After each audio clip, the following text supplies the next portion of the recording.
অন্যের স্ত্রীকে চুরি করে নিয়ে গেছে। মামুনুল হক সম্পর্কে আমার নাতি হয়। আমি ইদানিং তার বেশ কিছু বক্তব্য দেখেছি, শুনেছি এবং সেও জামাতে ইসলামের উপর বিরক্ত। যারাই জামাতে ইসলামের ভিতরে গিয়েছে, তারা জামাতে ইসলাম ছেড়ে চলে এসেছে। সত্যিকারের ইসলামের সেবা করতে হলে এইসব জামাতে ইসলাম, এমনকি হেফাজতে ইসলাম, সেখানেও চোর চোট্টা বদমাইশ অন্যের স্ত্রীকে চুরি করে নিয়ে গেছে। মামুনুল হক ২ বছর জেল খেটে বেরিয়ে এসেছে।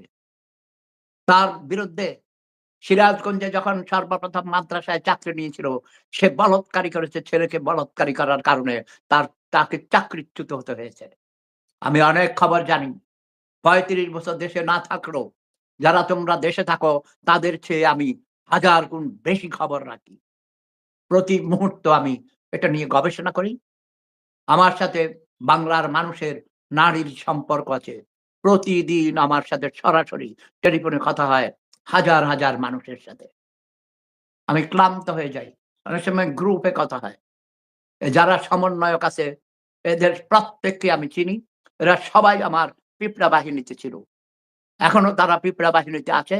তবে অনেকেই বিভ্রান্ত হয়েছিল। তারা আবার ফিরে এসেছে।